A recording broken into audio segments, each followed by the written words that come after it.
마태복음 7장 24절에서 27절까지 우리 한 목소리로 같이 읽겠습니다.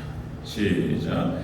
그러므로 누구든지 나의 이 말을 듣고 행하는 자는 그 집을 반석 위에 지은 지혜로운 사람 같으리니 비가 내리고 창수가 나고 바람이 불어 그 집에 부딪히되 무너지지 아니하나니 이는 주추를 반석 위에 놓은 까닭이고 나의 말을 듣고 행하지 아니하는 자는 그 집을 모래 위에 지은 어리석은 사람 같으리니 비가 내리고 창수가 나고 바람이 불어 그 집에 부딪힘에 무너져 그 무너짐이 심하니라. 아멘. 네, 인사하겠습니다. 본인 예수님, 예수님의 은혜와 평강이 넘치시기를 축원합니다. 아멘. 네, 오늘 함께 읽으신 마태복음 7장 24절에서 27절. 네, 오늘 본문을 토대로 건축과 비유를 통한 바른 신앙 모습이라는 제목으로 말씀드리겠습니다. 네, 건축과 비유를 통한 바른 신앙 모습 이렇게 하겠습니다. 자, 예수님의 비유 중에서 이제 7번째 비유가 되겠습니다. 집이 무너지지 않도록 하기 위해서는 어떻게 집을 세워야 될 것인가? 역시 기초가 가장 중요하죠. 어떤 건물을 올릴 때, 집을 짓거나 건물을 올릴 때 가장 중요한 것이 기초예요, 기초. 그래서 기초가 탄탄하면, 지금 뭐 서울에 있는 롯데 월드 타워 이런 것도 100층 넘게 올라가잖아요. 그럼 그만한 기반이 있어야지, 안 그러면 무너집니다. 그죠? 그러니까 집을 지을 때라든지, 그래서 높은 큰 집을 짓고 높은 빌딩을 지으려고 계획한다면 거기에 맞게 기초를 다져야 돼요. 기초가 튼튼하지 않은 상태에서 올리면 꺼져요. 무너집니다. 자, 그 원리가 되겠습니다. 자, 예수님께서 지금 산상수훈 말씀, 마태복음 7장, 5장, 6장, 7장. 이 산상수훈 말씀은 예수님께서 율법을 강독하신 말씀이고, 그래서 사실상 기독교 사상 중에서 가장 탁월한 말씀 중에 하나가 예수님께서 직접 하신 이 설교예요, 설교. 이것이 이제 산상수훈, 마태복음 5장, 6장, 7장이에요. 이 산상수훈의 이제 결론입니다, 결론. 끝머리에서 예수님께서 제자들을 향해서 산상수훈 말씀을 쭉 말씀하시고 그 결론으로 하신 말씀이 오늘 본문이에요. 이게 얼마나 중요한 말이에요, 이것이. 그 결론으로 오늘 이 비유를 통해서 어떻게 그 말씀이 성도들에게 삶으로 들어가야 될 것인가에 대해서 하신 말씀이 오늘 본문이 되겠습니다. 자, 건축과 비유를 통한 바른 신앙 모습 자세히 살펴보도록 하겠습니다. 자, 첫 번째, 건축과 비유를 통한 바른 신앙 모습. 첫째로, 지혜로운 사람이어야 한다. 지혜로워야 된다. 이렇게 말씀하셔요. 자, 24절을 같이 한번 읽겠습니다. 24절 시작. 그러므로 누구든지 나의 이 말을 듣고 행하는 자는 그 집을 반석 위에 지은 지혜로운 사람 같으리니. 아멘. 자, 산상수훈의 말씀을 다 마치시고 이제 마지막에 딱 적용하시면서 오늘 이 비유를 말씀하시고 지혜로워야 된다. 너희가 지혜로워야 된다. 이렇게 말씀하셨어요. 이 말씀은 뭐냐면은 예수님의 말씀을 깨닫는 것을 말하는 것입니다. 깨닫는 것. 우리가 말씀을 깨달을 때에 우리가 지혜로워질 줄로 믿습니다. 말씀을 깨달아야 된다는 거예요. 바른 신앙의 모습은 다른 것이 아니고 예수님의 말씀을 깨닫는 모습이라는 거예요. 기독교 역사에서 가장 중요한 것이 말씀을 깨닫는 거예요. 깨닫는 거. 자, 여기서 지혜롭다라는 표현이 원어에서 지혜롭다라고 하는 것은 사력 있다, 그리고 신중하다, 그런 뜻이에요. 사력 있고 신중하다. 그러니까 말씀을 깨닫고 말씀을 잘 듣고 분별해서 그 말씀을 딱 붙들고 신중하게 사력 있게, 또 하나의 뜻이 이제 슬기롭다, 그런 뜻이 있습니다. 슬기롭다. 그래서 이 말씀을 깨달은 이 지혜를 통해서 슬기롭게 모든 상황들을 분별하고 깨닫고 이렇게, 그러면서 앞뒤 조론은 무엇이고 정확한 행동과 사고 판단, 이것이 정확해야 된다는 거예요. 자, 그래서 건축과 비유를 통해서 예수님께서 말씀하신 이 바른 신앙의 모습이라고 하는 것, 첫 번째가 바로 말씀을 깨닫는 거예요. 깨닫는 거. 말씀 깨닫는 거. 자, 성경 전체가 그것을 얘기하는 것을 볼 수 있습니다. 성경 전체가. 여러분, 신명기 6장 4절에서 9절 말씀에 쉐마 나와요. 쉐마. 그죠?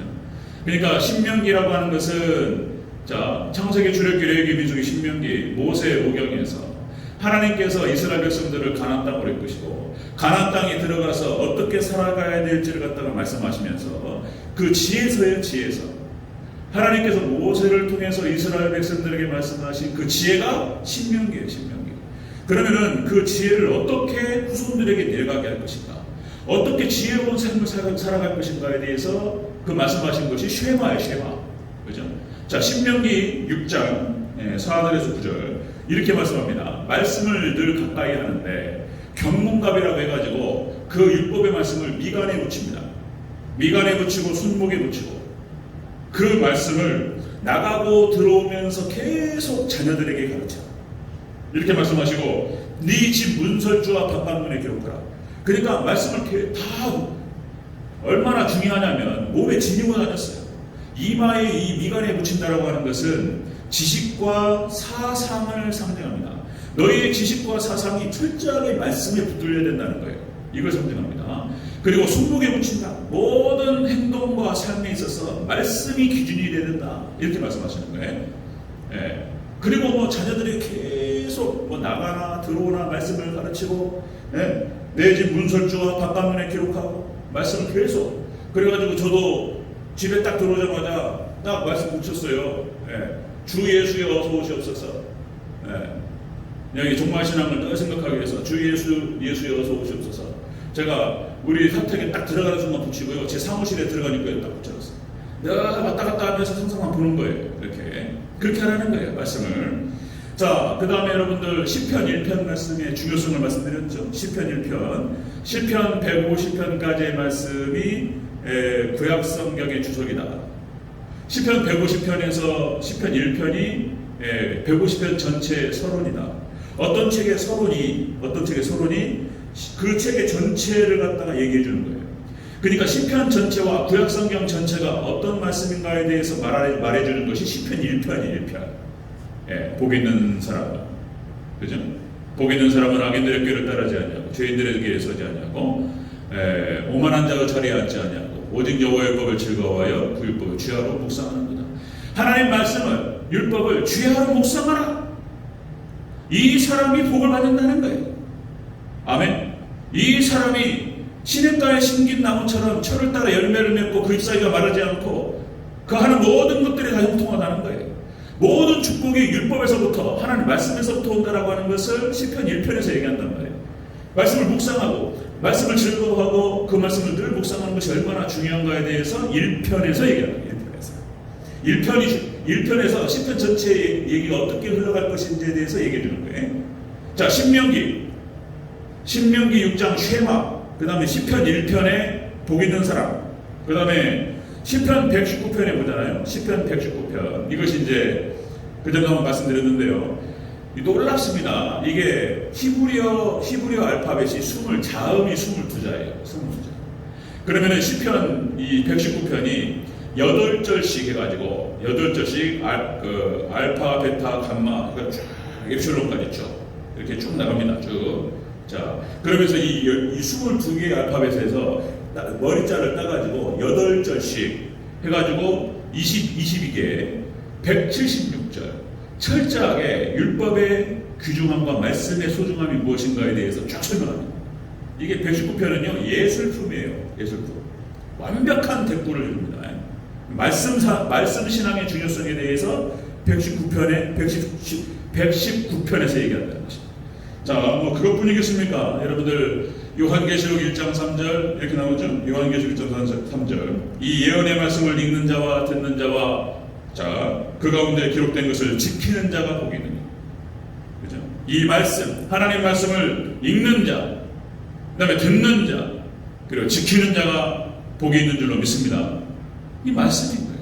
자, 이렇게. 자, 예수님께서 지금 건축과 비유를 통해서 바른 신앙의 모습을 얘기하시면서 예수님의 말씀을 깨닫는 것에 대한 중요성을 말씀하시는 거예요. 자, 여러분들, 제가 오늘도 성민이한테 그런 얘기 했어요.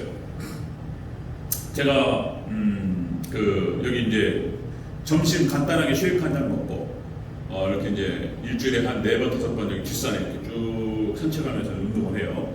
그러면 제가 꼭 여기다가 핸드폰 그 강의를 들으면서 돌아다닙니다. 계속 요새 미래가 어떻게 흘러갈 것인지에 대해서 인공지능의 시대, 앞으로 미래를 어떻게 우리가 열어갈 것인지 계속 거기에 대해서 콘텐츠를 찾고 강의를 들어요. 제가 알아야지, 그 부분에 대해서 제가 잘 알아야지 성도님들을 잘 인도하기 때문에 계속 나름대로 저 나름대로 공부를 합니다. 여러 전문가들의 강의를 들으면서. 그러면서 역시 똑같은 거예요. 여러분들 이제 앞으로는 이제 인공지능 시대, 일본의 우리나라 손정희 씨라고 소프트뱅크 회장입니다. 이 사람이 일본에서도 손가락 아마 5손가락에 드는 부자예요. 이 손정희 씨가, 자, 여러분들 김대중 대통령 시절에 이 사람이 와가지고 딱 3가지 얘기했습니다. 3가지. 김대중 대통령이 이 3가지를 꼭 하셔야 됩니다. 이렇게 말씀하면서 뭘 얘기했냐면, 자, 첫째, 앞으로 인터넷 시대가 열립니다. 그리고 우리나라를 인터넷 광망으로 해서 쫙 잘 깔아야 된다. 인터넷 시대입니다. 인터넷. 이걸 얘기했고, 둘째도 인터넷. 앞으로 인터넷 시대를 준비해야 됩니다. 셋째도 인터넷. 이렇게 얘기한 거예요. 첫째도 인터넷, 둘째도 인터넷, 셋째도 인터넷. 이제는 디지털 세계가 열릴 것입니다. 이렇게 조언했다는 거예요. 그러니까 이제 김대중 대통령이 그 말을 잘 받아들여가지고 우리나라에 광망으로 해가지고 인터넷을 쫙 깔았어요. 그래가지고 여러분들 그거 아십니까? 전 세계에서 인터넷이 제일 빠른 나라가 우리나라예요. 우리나라. 한국이 제일 빨라요. 인터넷이. 미국이나 중국은 안 돼요. 워낙 땅덩어리가 넓어가지고 설치를 할 수가 없어요. 그러니까 미국 어떤 땅에 가면은 인터넷이 안 터져요. 이거 스마트폰 안 돼요. 근데 우리나라는 구석구석 어디에 있든지 간에 다 터져요. 그래서 우리나라가 전 세계에서 있잖아요. 놀랍습니다. 그거를 까신 분이 김대중 대통령인 거예요. 그리고 여기에 대해서 조언을 했던 사람이 소프트뱅크의 손정희 회장인 거예요. 그 뒤에는. 그래서 우리나라가 사물인터넷 IoT라고 합니다. IoT, 인터넷 오브 띵스라고 해서 사물인터넷 IoT. 모든 사물에 인터넷이 들어갑니다. 인터넷이 이제 쫙 깔리는 거예요. 우리 그래서 인터넷으로 사물 인터넷 중에서 가장 성공적인 사례가 뭔지 아십니까? 우리가 들고 다니는 컴퓨터 인터넷 뭡니까? 스마트폰이에요. 스마트폰. 사물 인터넷. 이것이 이제 차에 들어가요. 자동차에. 인터넷이 차로 들어갑니다. 그래서 차가 우리가 이제 이 핸드폰으로 차에다가 전화해가지고 시동 걸어놔라. 뭐 이렇게 다 할 수 있어요. 그러면 이제 인터넷이 연결돼가지고 이게 다 진행돼요. 자, 이제 인터넷 자동차, 그 다음에 인터넷 집이 이제 스마트 이제 하우스가 되는 거예요. 그래가지고 모든 인터넷 집안에 깔립니다. 이제 그런 시대가 와요. 이렇게 이게 IoT를 적용하고 실험할 나라 중에서 가장 빠른 나라가 어디라고요? 한국이에요. 한국. 제일 빨라요. 제일. 인공지능 적용이 그런 나라입니다. 자, 그런데 이 손정희 씨가 우리 문재인 대통령에게 이제 또 미래에 대해서 중요한 얘기를 조언을 3가지를 해서 3가지. 앞으로 이런 시대가 열리니까 이걸 준비해야 됩니다. 손정희 씨가 3개를 얘기했는데, 첫 번째가 AI 인공지능. 앞으로 인공지능 시대가 열립니다. 지금 벌써 시작됐습니다. 둘째가 인공지능 AI. 셋째가 인공지능. 이렇게. 첫째도 인공지능, 둘째도 인공지능, 셋째도 인공지능. 이거를 준비하지 않으면 뒤처집니다. 반드시 이것을 준비해야 됩니다. 이렇게 해서 3가지를 얘기했어요. 앞으로는 인공지능 시대가 열립니다. 그래서 모든 것이 자동차, 집, 그 다음에 스마트 시티, 도시 전체가 이제 인터넷이 깔려요. 이런 시대가 열리는 거예요. 그래서 이제 모든 직장, 직종에 인터넷이 다 들어갑니다. 이 AI가 들어가지 않은 사물은 없어요. 자, 이런 시대 가운데에서 모든 그래서 직업이라든지 직종이라든지 다 바뀝니다. 제가 이제 조선민한테 그런 얘기를 하면서 뭐 이런 얘기를 했어요. 자, 이제 이런 얘기 했어요. 그런데 AI가 못하는 게 딱 한 가지가 있어요. AI가 못하는 게 딱 한 가지가 있는데, 그게 뭐냐면 목사입니다. 목사를 못해요. 왜냐면은 인공지능 로봇이 영혼이 없잖아요. 영혼이. 성령님께서 로봇한테 역사하실까요? 아니란 말이에요. 앞으로는 다 이렇게 이제 이런 시대가 열리기 때문에 직장이 사라지고 정신질환자, 우울병 환자가 많습니다. 그럼 그들을 갖다가 직접적으로 대면을 하면서 그들에게 영혼을 치료하고 그들의 마음을 위로하고 이렇게 할 수 있는 길은 다른 데서 정신과에서 안 돼요. 자, 그래서 너 중요하다 이런 얘기를 했어요. 이제 이것이 어떻게 또 적용될 수 있냐면 우리 성도님들이 앞으로 이렇게 인공지능 시대가 열리면서 모든 정보와 자료가 두드리면 나와요. 지금도 벌써 그렇게 됐고. 그런데 여러분들 세상을 뚫어갈 수 있는 모든 지혜는 어디서 나옵니까? 하나님 말씀에서 나옵니다. 그래서 말씀을 잘 깨닫고 그 말씀의 깨달음이 축적된, 그래서 말씀의 직관 능력, 어떤 걸 딱 봤을 때 이것은 기다 아니다 이런 거 판단 능력, 영혼이 깨끗하고 말씀이 충만해가지고 이런 어떤 지혜로운 사람이 앞으로 중요한 문제들을 갖다 결정하고 지도자 위치에 서게 됩니다. 모든 분야가 다 마찬가지인 거예요. 그래서 그걸 오랫동안 저도 준비를 해왔고 그래서 많이 준비가 됐어요. 그래서 우리 대전저희교회 우리 장로님들, 성도님들이 좀 인정을 해주시면 좋은데 인정해 주시든 인정해 주시지 않든 어쨌든 간에 하나님께 저에게 주신 놀라운 것들이 있어요. 로마서하고 에베소서는 기초예요. 기초. 신앙의 기초고 그 위에 쌓아 올려야 되는 거예요.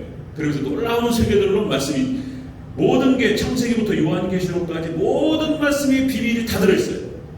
모든 걸 다 해석할 수 있어요. 모든 분야에서 최 꼭대기를 말씀으로 다 인도할 수 있어요. 놀라운 세계가 다 성경에 있어요. 믿습니까? 그런 거예요. 그냥 그런 것 같다고 지나가셔도 돼요. 하나씩 제가 열어갈 텐데 그렇습니다. 자, 건축과 비유를 통해서 예수님께서 산상수훈의 말씀을 증거하시고 그 말씀을 최종적인 결론으로 오늘 하신 말씀 중에서 첫 번째가 뭐냐면 깨달으라는 거예요. 여러분 말씀에 깨달음이 있으시기를 주의 이름으로 축원합니다. 깨달음이 제일 중요한 거예요. 깨달음. 자, 두 번째 보겠습니다. 건축과 비유를 통한 바른 신앙 모습. 두 번째로 자, 말씀을 듣고 행하라는 거예요. 행하라. 깨닫는 게 첫 번째고 이제 적용하는 거예요. 그 말씀은 이게 중요하다는 거예요. 다시 24절을 같이 읽겠습니다. 24절 시작. 그러므로 누구든지 나의 이 말을 듣고 행하는 자는 그 집을 반석 위에 지은 지혜로운 사람 같으리니. 아멘. 행하라. 행하는 자. 말씀을 듣고 행하는 자. 자, 여러분들 하나님 말씀을 잘 듣고 깨달으시고 행하실 수 있기를 주의 이름으로 축원합니다. 행하는 게 그렇게 중요하다는 거예요. 행하다. 여기서 행하다는 뜻은 지키다, 그 다음에 실행하다, 완수하다 그런 뜻을 갖고 있습니다. 이것이 행하다라고 하는 것이 시제상으로 봤을 때 과거형도 아니고 미래형도 아니고 현재예요. 현재 하나님 말씀을 잘 깨닫고 잘 행하라는 거예요. 말씀을 잘 순종에 따라가라는 거예요. 또 여러분들 우리가 하나님 말씀을 듣고 이 순종에 대한 중요성, 행함에 대한 중요성을 얘기할 때 아무리 강조해도 지나치지 않죠. 그렇죠? 행함의 순종에 대한 강조, 행함에 대한 강조를 아무래도 지나치지 않는다. 여러분 아브라함이 지난 시간에 봤죠? 아브라함이 축복받았어요. 우리가 그리고 또 부자가 될 수 있는 비결이 뭐라고 그랬죠? 하나님 말씀 붙들고 그 말씀을 우선으로 두고 다른 것들을 다 집이나 전토나 생업이나 가족이나 우선순위 최선에 두는 거예요. 하나님 말씀을 순종하는 것을 최우선으로 두고 나아갈 때 하나님께서 100배를 주신다고 말씀하셨습니다. 믿습니까? 이런 축복이 있으시기를 주의 이름으로 축원합니다. 이 땅에서 부자가 되고 잘 되고 성공하고 그 비결이 거기에 있는 거예요. 거기에. 그러면서 대표적인 그 사례로 아브라함을 얘기했습니다. 본토 친척 아베 집을 떠나 내가 너에게 지시할 땅으로 가라. 아브라함이 딱 순종에 따라갑니다. 거기서부터 아브라함의 축복이 시작됩니다. 그리고 네 독자 이삭을 번제로 바치.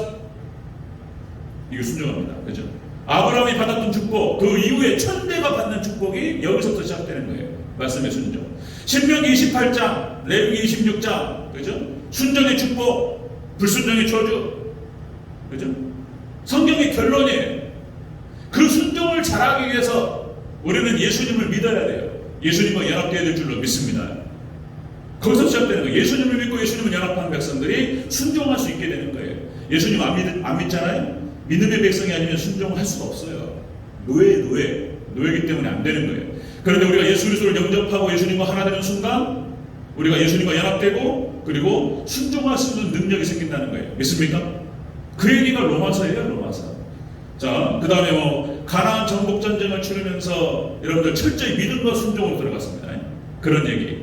예수님께서 이 땅에서 공생애를 지내시면서 다 순종해요. 예수님이 하신 일이 다 순종이었어요. 이렇게 말씀하십니다. 요한복음 4장 34절. 나의 양식은, 예수님 하신 말씀이에요. 나의 양식은 나를 보내신 이의 뜻을 행하며 그의 일을 완전히 이루는 이것이니라. 아멘. 예수님의 양식이 뭐냐면은 하나님의 뜻을 순종하면서 따라가는 것, 이것을 이루는 것이 예수님의 양식이라고 말씀하셨습니다. 예수님의 양식. 그 다음에 여러분들 마태복음 4장에서 보면은 예수님께서 공생애를 시작하시기 전에 마귀에게 시험 받으시죠. 3가지 시험을 하는데 그 시험을 다 이길 수 있는 비결이 무엇이었냐면 방법이 말씀이었어요. 그죠? 말씀으로 다 받아치십니다. 말씀으로 극복하세요. 그 다음에 히브리서 10장 7절, 히브리서 10장 7절에 이렇게 기록되죠. 두루마리에 기록된 대로 이루려고 오셨다는 거예요. 예수님께 이 땅에 오신 목적이 말씀에 대한 성취였어요. 성경이 다 그걸 얘기해요. 요한복음 19장 30절, 예수님께서 십자가상에 죽으시면서 가상치라 7마디 말씀을 하셨는데 그것이 다 구약 성경의 말씀을 인용하시면서 말씀하신 거예요. 그리고 마지막에 운명하실 때 뭐라고 그러시죠? 내가 다 이루었다. 하나님 말씀을 이루고 성취하셨다라고 말씀하시면서 돌아가셨어요. 그러니까 예수님의 생애 전체가 다 말씀에 대한 순종이고 말씀에 대한 행함이었어요. 믿습니까? 그거예요. 그러니까 여러분들 건축과 비유를 통해서 예수님께서 하시는 말씀, 바른 신앙이 뭐냐는 거예요. 예수님이 하신 말씀과 하나님 말씀을 잘 깨닫는 것, 그리고 두 번째 그 말씀을 따라서 행하는 것, 이것인 줄로 믿습니다. 그러니까 지금 복잡한 얘기하는 게 아니에요. 계속적으로 지금 우리 신앙의 원리, 그리고 철칙 무슨 여기다 붙여놓고 하나님 중심, 말씀 중심, 교회 중심, 우리 신앙, 오직 예수님 신앙, 오직 예배 신앙, 오직 천국 신앙 계속 보지만 두고 보세요. 성경 전체가 이걸 얘기하고 있어요. 그걸 제가 다 증명할 거예요. 다 증명할 겁니다. 그대로 우리 신앙은 이것밖에 없는 거예요. 이렇게 해야 되는 거예요. 자, 그 다음에 여러분들 그렇습니다. 여러분 천국의 비밀을 얘기하고 하늘의 신령한 얘기를 다 비밀들이 다 드러나고 축복의 원리들을 다 얘기했어요. 얘기했는데 그거를 실천을 안 하면 아무 소용이 없는 거예요. 그죠? 아무리 좋은 얘기해도 그걸 행하진 않아. 그러면 그냥 공중에 뜨다가 날아가 버려요. 그냥. 여러분들 가장 중요한 말씀을 깨닫고 그 말씀 우리가 행해야 될 줄로 믿습니다. 예수님께서 하신 말씀이에요. 산상수훈의 놀라우신 말씀을 하신 다음에 그 말씀에 대한 결론으로 바른 신앙을 갖고 너희가 승리하기 위해서는 이렇게 해야 된다. 이렇게 말씀하신 거예요. 말씀을 깨달으라. 그리고 그 말씀을 행하라. 이것이 이제 반석 위에 집을 짓는 거예요. 자, 건축과 비유를 통한 바른 신앙 모습 3번째, 반석 위에 집을 지어라. 이렇게 말씀하셨어요. 다시 한번 24절, 25절 연결시켜서 읽겠습니다. 24절, 25절 시작. 그러므로 누구든지 나의 이 말을 듣고 행하는 자는 그 집을 반석 위에 지은 지혜로운 사람 같으리니 비가 내리고 창수가 나고 바람이 불어 그 집에 부딪히되 무너지지 아니하나니 이는 주소를 반석 위에 놓은 까닭이요. 아멘. 반대, 이제 모래 위에 지은 사람 얼마나 미련한지 그걸 얘기하죠. 우리 26절 27절 연결시켜 다시 한번 읽겠습니다. 시작. 나의 이 말을 듣고 행하지 아니하는 자는 그 집을 모래 위에 지은 어리석은 사람 같으니 비가 내리고 창수가 나고 바람이 불어 그 집에 부딪힘에 무너짐이 심하니라. 아멘. 여러분들 반석 위에 집을 지으시기를 축원합니다. 하나님 예수님의 말씀을 깨닫고 그 말씀을 행하고 이것이 반석 위에 우리 집을 짓는다는 거예요. 여기서 집을 짓는다고 했을 때 이 집이 뭘 얘기하냐면 이런 거예요. 집은 역시 우리의 신앙인 거예요. 우리의 신앙과 우리의 인격과 우리의 삶인 거예요. 삶. 우리가 지어나갈 때 우리의 인격을 쌓아나가고 우리가 사람을 상대하면은 숨길 수가 없어요. 사람을 딱 마주쳐가지고 서로 몇 마디 주고받으면은 대충 인격이 나와요. 그죠? 저나 여러분들이나 예수님을 많이 닮아있는 그런 인격이 되시기를 주의 이름으로 축원합니다. 말 딱 던져보면은 겉으로 표현을 안 해. 겉으로 표현을 안 하고 내색을 안 하는 분이지 대충 나와요. 그분의 어떤 인격과 품성과 뭐 교양 뭐 이런 것들 다 부족하죠. 다 부족한 사람들인데. 자, 그러니까 여러분들 우리의 인격을 쌓아갈 때, 우리의 신앙을 쌓아갈 때, 우리의 인생과 삶을 쌓아갈 때 철저하게 하나님 말씀 위에 반석 위에 쌓으시기를 축원합니다. 안 무너진다는 거예요. 튼튼하다는 거예요. 이렇게 얘기하는 것입니다. 여기서 반석은 예수님을 말하죠. 반석은 예수님입니다. 돌이 예수님이에요. 고린도전서 10장 4절 이는 그들을 따르는 신령한 반석으로부터 마셨음에 그 반석은 곧 그리스도시니라. 아멘. 반석이 그리스도예요. 반석이. 자, 여러분들 뭐 다 또 얘기할 수 없고 여러분들 반석 위에 세운 신앙이 얼마나 큰 축복을 받는지 여러분 창세기 49장 24절에 요셉에 대해서 이렇게 합니다. 요셉에 대해서 요셉을 생각해 보세요. 요셉의 어떤 요셉의 성공, 요셉의 승리, 요셉이 받은 축복, 요셉이 받은 그 번영, 그가 평생을 누렸던 그 은혜 한번 생각해 보세요. 요셉이 이런 사람이었어요. 창세기 49장 24절 요셉의 팔은 도리어 굳세며 그 팔은 힘이 있으니 이는 야곱의 전능자 이스라엘의 반석이 목자의 손을 힘입니다. 그의 인생이 그의 신앙이 반석 위에 세워졌다는 것입니다. 아멘. 요셉의 신앙과 그 인격이 반석 위에 예수님 위에 말씀 위에 세워졌기 때문에 요셉의 인생의 결과가 나왔다는 거예요. 우리가 요셉처럼 축복을 받고 성공하기 위해서 어떻게 해야 된다고요? 말씀의 반석 위에 신앙과 인격과 삶을 세워야 될 줄 믿습니다. 아멘. 요셉 그 다음에 그 반석에서 물이 나와요. 그 반석에서 여러분들 출애굽기 17장 6절 내가 호렙산에 있는 그 반석 위에 거기서 내 앞에 서리니 너는 반석을 치라. 그것에서 물이 나오리니 백성이 마시리라. 모세가 반석을 쳐가지고 물이 확 흘러나와서 250만 명이 해갈을 합니다. 여러분들 예수님의 말씀이 우리의 생명을 살릴 줄로 믿습니다. 여러분 예수님의 말씀, 이 말씀 앞에서 말씀으로 해갈하시기를 축원합니다. 그런 얘기. 그 다음에 또 한 가지. 모세가 이렇게 표현해요. 하나님을 한번 보여주시옵소서. 하나님 한번 보여달라고. 하나님은 여기신데 어디 하나님 어딨냐 말이에요. 하나님 보여달라고. 여러분들 하나님 보고 싶으십니까? 하나님 보는 자는 죽는다고 그랬어요. 우리가 죄인이기 때문에. 근데 모세가 하나님 한번 보여달라고 그래가지고 하나님을 봐요. 모세가 하나님 봅니다. 보는데 하나님 형체 전체를 못 보고 등만 봐요. 등만. 그때 그 장면이 출애굽기 33장 22절에 나와요. 하나님께서 딱 지나가세요. 그래 네가 보여달라고 하니 보여주겠다. 그래서 하나님께서 등을 보여주셔요. 그 보여주시기 전에 어떻게 하냐면 하나님께서 내 영광이 지나갈 때에 내가 너를 반석 틈에 두고 내 영광이 지나갈 때에 너를 반석 틈에 두고 내가 지나도록 내 손으로 너를 덮었다. 아멘. 반석 뒤에 하나님 숨겨주셔요. 모세가 안 죽고 살 수 있었던 것은 뭐냐면 반석 예수님 뒤에 숨었기 때문입니다. 아멘. 제가 기도하면서 늘 항상 기도하는 것 중에 하나가 뭐냐면 하나님 예수님 뒤에 십자가 뒤에 반석 뒤에 말씀 뒤에 숨겨주시옵소서. 이렇게 기도합니다. 인간적인 모습으로 어떻게 제가 목회를 하겠습니까? 그죠? 철저히 인간적인 모습도 제약된 모습들을 죽여나가고 이것도 노력해야 되겠지만 늘 기도하는 것은 하나님 숨겨주셔야 되죠. 그죠? 다른 거 없습니다. 여러분들 똑같습니다. 우리 장로님들, 권사님들 말씀 반석 뒤에 숨으시기를 주 여러분으로 축원합니다. 그거 다른 거 없어요. 말씀 뒤에 다 숨어야 돼요. 자, 그런 것이죠. 자, 여러분들 그전에 말씀드렸죠. 미국의 뉴욕의 메트로폴리탄 뉴욕을 중심으로 해가지고 큰 도시들이 줄을 쫙 서요. 몇 천만 명 그 도시들이 마천루라고 그러죠. 100층이 넘는 빌딩들이 즐비하면서 어마어마한 도시를 이뤄요.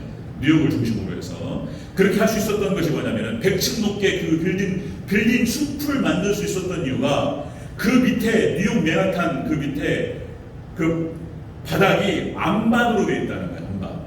수천 킬로 암반으로 되어 있대요. 돌덩어리. 그러니까 거기다가 100층 높게 숲을 이뤄도 안 무너지는 거예요. 그죠? 여러분들 우리 인생에서 그렇게 높은 인생 탁월하게 높이 올라갈 수 있는 비결이 기초를 잘 쌓는 거예요. 여러분 다른 거 없습니다. 오늘 본문이 그 비결이에요. 여러분들 철저하게 말씀 위에 그리고 예수님의 반석에 우리의 인생길을 세울 때 우리의 인격과 삶이 높이 올라갈 줄로 믿습니다. 그 축복이 있으시기를 주 여러분도 축원합니다. 아멘. 그런 거예요. 신앙의 본질이 뭐라고 그랬습니까? 신앙의 본질은 삼위일체 하나님이에요. 신앙의 본질, 우리가 믿는 것은 삼위일체 하나님을 믿는 것이고 십자가와 재림이에요. 그리고는 이제 천국과 지옥이에요. 이게 신앙의 본질이에요. 신앙의 삶이라고 하는 것은 신앙의 삶, 우리 신앙생활할 때 역시 기도생활, 말씀생활, 예배생활, 그 다음에 교회 봉사하고, 그 다음에 선교하고, 이게 신앙의 삶이에요. 다른 거 없어요. 이게 전부입니다. 기도생활, 말씀생활, 예배생활, 그리고 교회 봉사, 직분을 맡아서 교회를 잘 섬기고, 그리고 선교하고, 이게 신앙생활이에요. 그 결과, 신앙생활의 결과 열매를 맺게 되는데 우리는 천국 갑니다. 아멘. 천국 가고 이 땅에서 건강과 평안을 얻어요. 믿습니까? 그게 열매예요. 이 땅에서 예수님의 은혜와 평강이 넘치는 거예요. 그게 열매예요. 신앙의 삶을 잘할 때 그 열매가 풍성하게 맺어요. 이 열매가 맺어지기를 주 여러분 축원합니다. 신앙의 본질, 신앙의 삶, 신앙의 열매, 이 모든 게 다 예수님 얘기예요. 다 예수님 얘기예요. 삼위일체 하나님, 십자가와 재림, 기도와 말씀과 예배, 교회 봉사, 예수님 섬기는 거예요. 다 몸 대신 교회, 예수님의 몸 대신 교회를 섬기고, 그리고 선교가 뭡니까? 예수님 증거하는 거예요. 그리고 그 결과로 천국인 거예요. 예수님이 함께 계시는 것이 천국인 줄로 믿습니다. 우리 대전제일교회가 말씀이 충만하고 예수님 충만할 때, 성령 충만할 때 우리 대전제일교회가 천국이 될 줄로 믿습니다. 여러분의 심령 가운데 천국이 임할 줄로 믿습니다. 그런 천국이 임하시기를 주 여러분으로 축원합니다. 예수님, 다 예수님이에요. 그냥 여기 예수님, 오직 예수님, 오직 예배, 오직 천국 그냥 하는 게 아니에요. 이런 원리가 다 여기서부터 나오는 거예요. 성경 전체에서. 그렇습니다. 여러분들 말씀 정리하겠습니다. 예수님께서 성경 전체에서 나오는 가장 탁월한 말씀 중에 산상수, 마태복음 5장, 6장, 7장 말씀을 강의하시고 율법을 풀어서 말씀하시는 거예요. 그걸 강의하시고 마지막 결론으로 오늘 하신 말씀이 오늘 본문이에요. 건축과 비유를 통한 바른 신앙 모습 딱 말씀하셨어요. 그러시면서 말씀을 깨달으라, 그리고 이 말씀을 행하라. 이것이 바로 너희가 반석에 너희가 견고하게 너희 집을 세우는 길이다. 아멘. 오직 예수님 신앙으로 승리하시기를 주 여러분 축원합니다. 아멘.